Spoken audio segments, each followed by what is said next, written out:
एक बुजुर्ग, घर में लड़ाई हो गई, बहू बेटे लड़ने लगे। अब पत्नी नहीं थी उनकी, उम्र हो गई थी 70-75 वर्ष।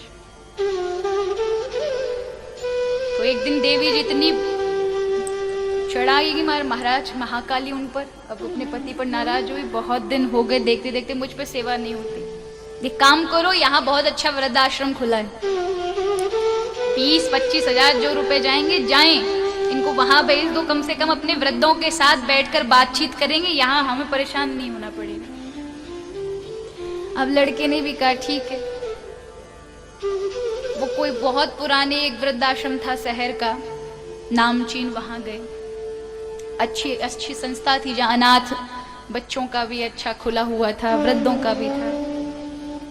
अब बेटा छोड़ने गया, पिताजी अब आपको चिंता करने की कोई जरूरत नहीं है, यहाँ आपको सारे लोग मिलेंगे, यहाँ आप अच्छे से देखभाल भी होगी, आप यहाँ लोग आपको अच्छे से रखेंगे और उसका हम हर महीने पैसा भेजेंगे। जब त्योहार आएगा आपको आने की जरूरत नहीं, हम ही आ जाएंगे आपके पास आपसे मिलने, आप भले मत आइए, यहाँ रहिए।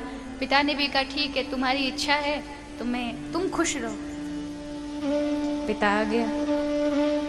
अब जैसे वृद्धाश्रम में उस संस्था में प्रवेश किया तो वहां का जो मैनेजर था उस वृद्ध को देखकर बड़ा प्रसन्न हुआ, बातचीत होने लगी जैसे कि बहुत पुराने मिले जुले हैं। मैनेजर से कहा मैं रहने आया हूँ, मुझे कमरा चाहिए। तो मैनेजर उन्हें कमरा दिखाने के लिए इंगित करता है कि वो वाला कमरा आपके लिए अच्छा है, वो वाला देखो। तो लड़के को बड़ा आश्चर्य हुआ, मेरा पिता कभी इस वृद्धाश्रम में आया नहीं और ये मैनेजर तो ऐसे बात करे से बहुत पुराना जानकार हो।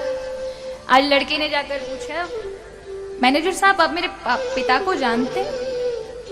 बोले इन्हें क्यों नहीं जानूंगा, यही पहले ऐसे इंसान थे, आज से 18-19 वर्ष पूर्व एक 5 साल के बच्चे को ये गोद लेने के लिए आए थे, धर्मपति पत्नी दोनों, इनके कोई बालक नहीं था। उस गोद लिए बालक को ये लेने हमारे यहाँ आए और बड़ी मिन्नतों से ये लेकर उसे गए, इसलिए हमें याद है, इनका नाम आदि यहाँ पर अंकित है। इन्होंने इस ट्रस्ट को बहुत सारा दान भी दिया है, जिसकी वजह से यहाँ सब कार्य चलते हैं, तो इनको क्यों नहीं जानेंगे। अब तो पैरों तले जमीन खिसक गई उस बालक के, जिस माता पिता ने इस अनाथ को सनाथ करके सबका हकदार बना दिया और उसी बालक ने उस पिता को वही पहुंचा दिया जहां पर वो था। उसने तुरंत फोन किया अपनी पत्नी को, मेरे पिता कहीं नहीं रहेंगे, मेरे पिता मेरे घर में रहेंगे। लौट कर ले आया अपने पिता को। पर ये दयनीय स्थिति, अगर नहीं पता होता तो वहीं रहते हो। वो कैसी संतति जो अपने माता पिता से भी ऊब जाए, वो कैसा सुख जो आपके अपनों से अलग कर दे। माता पिता कोई आपसे सुविधाएं नहीं चाहते, उनको प्रेम चाहिए कि हमारे अपने हमारे बच्चे हमसे 2 चीजें मीठा बोल लें, प्रेम कर दें, बस इतना ही।